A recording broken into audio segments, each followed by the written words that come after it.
Welcome to I guess we'll say this is the post Wednesday night dash wrap ups show. I'm DJ Flook. I'm Eric Richardson. So we have finished Wednesday night dash. We had our kind of end of the year exhibition last night where we were piloting we did a 45-minute sprint in the GT3 series at Daytona. Very mixed results for the group. Hunter Hughes, we're gonna have the replay up hopefully in the next day or so. And Hunter won, had a good run, and then at the end he goes to turn around and go do his burnout on the front stretch, and not everybody had crossed the finish line yet. He ended up getting black flagged and dropped to second place. But he still gets the win. I forget what it was. He got a reckless driving black flag, and it took his win away from him, which I've never actually seen that happen before. I mean, I've seen it before where, like, if I was doing an AI race, I would turn around and drive backwards and just messing around, and it will get you pretty quickly. Like, no, this isn't arcade. You can't do that. But yeah, I had fun in an AI race one time and drove backwards until I had a head-on crash. It was kind of funny. Yeah, I mean, it's just like, it's like playing the old PlayStation games. So still not the paintball mode though. No paintball mode, and God forbid if they ever had that. So iRacing, if you hear it, bring it in. No paintball mode at Talladega. Come on, let's do it. I remember one time we were playing NASCAR '98. We put the paintball mode on, and then we did it at Bristol. Oh yeah, and like when you would shoot the AI cars during the race, they just like pull over and stop on the track. So you'd have to like maneuver around them as you're shooting paintballs at each other. It was really, really dumb when you really think about it. But NASCAR season's over. Coy Gibbs wins the Xfinity series, and then Sunday morning we find out that his father, Coy, who's the number 2 at Joe Gibbs Racing, passed away in his sleep, which that's just awful. Ty was couple of weeks for Ty with the criticisms from the week before. And I mean, Ty was taking a lot of crap from the fans after his win, both at Martinsville and at Phoenix, and was just getting just jeered. And then it's kind of eerie where there's this photo, the place is empty Saturday night. You've got Ty, you got Coach Gibbs, you got Coy, and then you have Ty's mother, which I'm sorry, I'm spacing her name, and they're posing with the trophy, and it's like that was like the last time he saw his dad alive, and his dad died in his sleep. Just terrible, absolutely terrible. But he was supposed to race in the Cup race, and they had to find a replacement literally at the last minute. And it's Daniel Hemrick. That's who they got to drive for him. I drew a blank on who that was, but Cup Series kind of, I don't know. There was some moments in it, but Joey Logano dominated. Joey Logano wins the championship. Chastain made a run there at the end, but he did couldn't quite close it. Didn't quite get it. He finishes third in the race, second in the I guess in the standings. Now Roger Penske, however, Roger Penske owns the 2022 IndyCar Series champion and the 2022 NASCAR Cup Series champion. Same year. Power and Joey Logano. Yeah, and I don't. Has that ever happened before? It's been a while, I believe. There aren't too many that have ownership in both that were ever super competitive. I mean, Ganassi had Cup cars for years, but I don't recall him ever. I mean, it just, within the last, 30 years, so many of the winners were from Hendrick Motorsports. Brad Keselowski mixed in there. Logano at his 2. So at least for Penske and NASCAR, that was his first time that happened. Truex got one, didn't he? A few years back. Of winning the IndyCar and No, I'm saying like Truex won a NASCAR. Cup Series. Yeah, he was a champion. Forget the year.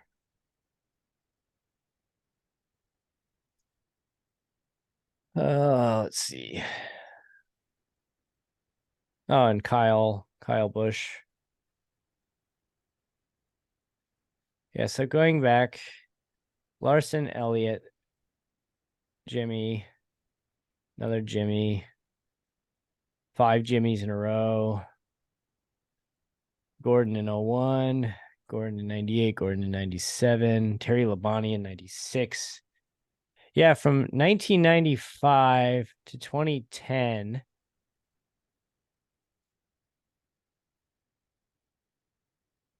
Only 6 non-Hendrick drivers won the championship, which that is wild. Gordon had 4, Terry Labonte had 1, Jimmy Johnson had 5 in that period. He ended up getting 2 more after that. And in between, you had Dale Jarrett, Bobby Labonte, Tony Stewart, Matt Kenseth, Kurt Busch, and another Tony Stewart. Kind of forgot Tony Stewart won 3 Cup titles. I remember 2, but I forgot he won 2 with Gibbs. And then I do definitely remember the one with Stuart Haas. If it has been done, my apologies, but it's possible that this is the first time, or at least the first time in a very long time, that an owner has won both IndyCar and NASCAR in the same season.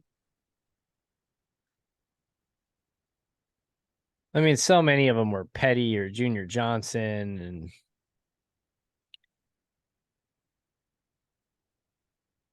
yeah. Anyway, I'd like to see rescore everything and see what the top 10 or the playoff drivers score through the entirety of the playoffs. If it changes anything, or if Logano still wins, if it wasn't elimination style.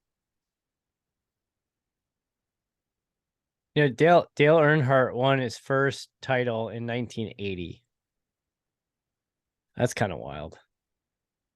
He was driving for Rod Osterlund, and he drove an Oldsmobile. Oh, yeah. Bring back the classic. It's funny, you don't really think of Oldsmobile when you think of NASCAR, but, they have that Oldsmobile. Or no, it's not even an Oldsmobile. It's a Buick, an 87 Buick in there. The other wild stat that they threw out there was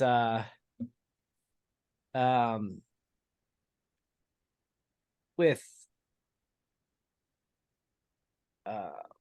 Logano winning his 2, he's the first multi-championship winner for Ford since like 1969 or something like that. Yeah, that's wild. That's so hard to believe, but I mean, you had so many Chevys winning when over you the got years. Earnhardt, Gordon, Johnson all driving Chevys. Yeah, I mean, and you had Terry Labonte mixed in there. It's a lot of champions. Here's a trivia question for you. Oh boy. When was the last? So your current manufacturers are Chevy, Ford, Toyota. When was the last none of those 3 to win a title? Would have been Dodge. It was Dodge. Now, can you name the driver? Oh, who's driven Dodge? Casey Kane never won. Was that Kurt Busch's year? It was not. Kurt Busch actually drove a Ford. Because I know he's won races in every car. Yeah, it does. I feel Dodge champion. There was in recent when Dodge was around in the recent era, there was only one champion who drove a Dodge. I'm drawing a blank. It was You're gonna say it. It was Brad Keselowski. Penske was doing Dodge in 2012. 2012. Yep. So before that, I almost messed up the trivia, and then I caught the list and saw the Dodge on there. But before that, 2002, Tony Stewart won driving a Pontiac. That was fun before Toyota came in. Yeah. Well, I mean, Toyota, when they first came in, they were just a disaster. I mean, they were just really bad out there. And it was Kyle Busch who legitimized Toyota as a legit competitor in NASCAR. I mean, Oh, the throwback when it was the Chevy Lumina, the Ford Thunderbird, and the Pontiac Grand Prix. The Chevy Lumina. It's the early 90s right there. Yeah, I got this shirt last week at Phoenix Raceway, this Gordon shirt with the Lumina on it, and I didn't even notice it was a Lumina. And I'm like, wow, that is really a throwback. That could be throwback anywhere between what, about 92 and 96? Well, the Lumina was used from 89 to 94 was the Lumina. They switched to the Monte Carlo for the 95 season. There it is. So Gordon, what was his first year in the DuPont car? Was it 93? He debuted at the Atlanta race. But he wasn't in a DuPont car then, was he? I thought he was. I feel like he drove like a Baby Ruth car. Yeah, he drove the Baby Ruth car in the Busch series. I have to look.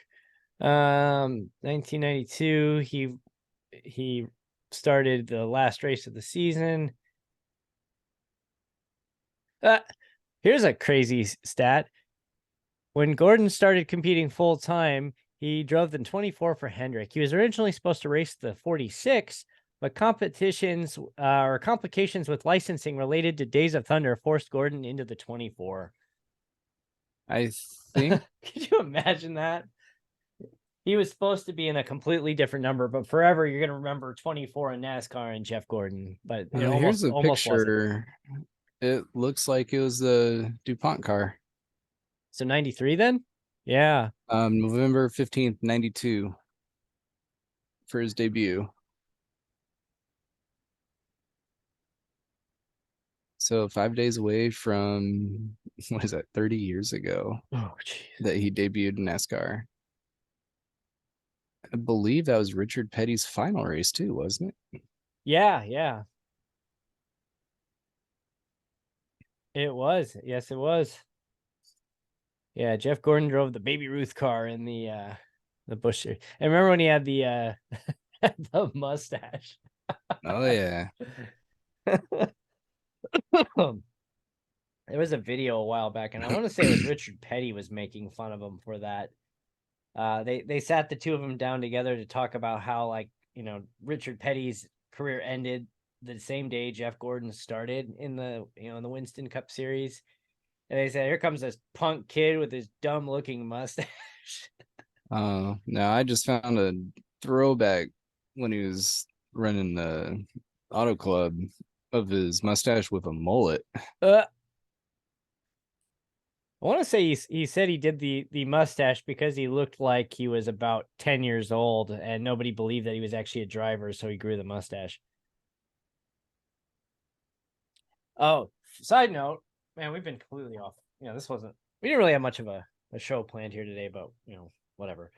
So my kids, they like playing with the NASCARs, and they've got a couple cars. And when we're at the track, I said, okay, you get a die cast and get a 1/64 scale die cast, and they go, okay, pick one out. So the two of them run over to the rack, and there's a pretty wide variety of these next gen die casts out there. They had the special one with the Phoenix paint on it that they do for every race. And whose car do they go and grab? They go right for the M&M Kyle Busch car, and I'm just like, oh. Even my wife groaned when they picked it up. Hey, at least good news is you won't be able to find it anymore. That's right. That's the last time that car will be driven by, well, both Kyle Busch or anybody. Anyone, for that matter. So M&M's is on their way out. So anyway, my kids were playing around. They go, I like your Al car. And I'm like, Al car? What are you talking about? And I realized that the Al car would be the Hooters car. I'm like, great. My kid likes the Hooters NASCAR, driven by Chase Elliott. Yeah, you only ran that a few times. Yeah, but I think it's hilarious going back to Bubba Wallace's incident at Las Vegas. And my kids really like the McDonald, like they have no clue who drives these cars. Yeah, they just like the look of them, as do most kids. The young kids, they like the look of cars. The M&Ms get their attention, but they really like Bubba Wallace's McDonald's car. And when he wrecked the car, one of my kids started yelling at the TV like, "You broke your car!" And I thought that was just hilarious. And then I'm just like, oh, he's gonna do much more than break a car. Oh, but anyway. Yeah, it's funny. He had a suspension and never really heard of him at any race after. Kept his mouth completely shut and stayed at the back. Quietly finished the year out. So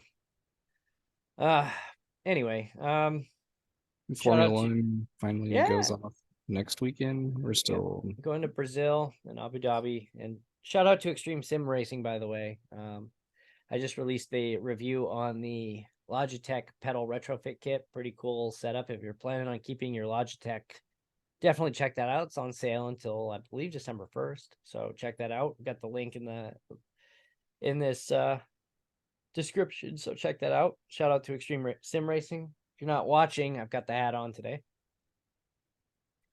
I have to show you this. I don't think I showed you, but on the bottom of the bill of this hat, this is the coolest bill I've ever seen on a hat. Oh, sick. Yeah, I have never seen, I've got a car and I don't know what track that is. That might actually be what's the name of the Brazil? Is it like Interlagos or something like that? I'm really bad.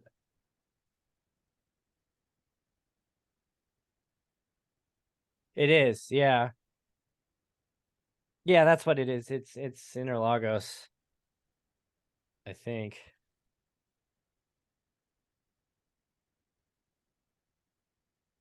I don't know, but these Extreme Sim Racing is based out of Brazil, so that would make sense if it is. But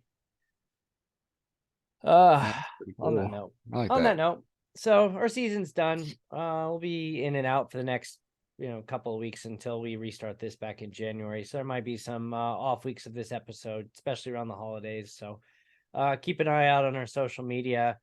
On maybe if Twitter's still around in 6 weeks, we might still post there. On that happens. Yeah, so Formula One, Max Verstappen probably wins again because that's just they posted. Just a question: will somebody besides Red Bull or Ferrari win a race this year? I feel like that's got to be a prop bet on somebody's betting app now. Somebody other than Red Bull or Ferrari winning a race. Probably somebody other than Red Bull winning a race is probably an option too. So that's probably the more accurate one. But it's just they're just so fast this year, and whether it's legit or not as well. Well, and Aston Martin just got fined too, pretty heavily. See, it's one thing to be fined for breaking rules and being the team that's like way out front, but to be like towards the back and getting fined, it's like, ouch, that's just a double whammy right there. Yeah. It'll be interesting to see how next year goes. Well, we will see. So I think we're going to wrap it up. We'll actually keep this one relatively short this week. So final thoughts. Fun Wednesday night dash season's here. Looking forward to what 2023 is going to bring us. Yeah, we're going to change it up a little bit. Still playing around with the cars and combinations for seasons 2, 3, and 4 of 2023. But we are definitely doing IndyCar starting sometime in January. And still got to look at the schedule and finalize some things, but got a month and a half. So if you're interested in joining us, come on out. Yeah, come sign up now. Get your spot in, claim it before January. We got 15 drivers on the roster. We're looking to push it to maybe 25 at most if we can. Sign up now. Get your spot in there. fun random recruiting race somewhere here and there too, depending on what schedules look like. And I gotta get used to my pedal set. So that's my goal for the next couple of weeks. Good thing I waited till after the season to change out my pedals. That would have been just a mess, especially Yeah, got after some last time to night. practice now. Yeah, it's definitely different. I switched to the load cells from Sim Magic, and they're definitely different. It's gonna take some getting used to, and I'm still might change the spring setup a little bit. Glad I watched a video on there. I was messing around with something. I found out that's where the brake fluid goes. I'm like, oh, last thing I need is brake fluid leaking all over my office floor here. But good to know. Fun season. We've learned a lot this past year. Be on Still the got lookout for some top 10 things to finish out the year. Yes, indeed. We'll have our top 10 end of the year show. We actually have a guest that we've tentatively booked. We just got to get that on the schedule. So we're actually going to have an outside guest coming in here in a couple of weeks. So keep an eye out for that. Well, thank you everybody for all your support and viewership. It means a lot to us. Indeed it does. frracingonline.com, at frracingonline on all the social medias, including now YouTube. We got the handle. Awesome. So thanks for tuning in again. We'll see you here next week or next couple weeks.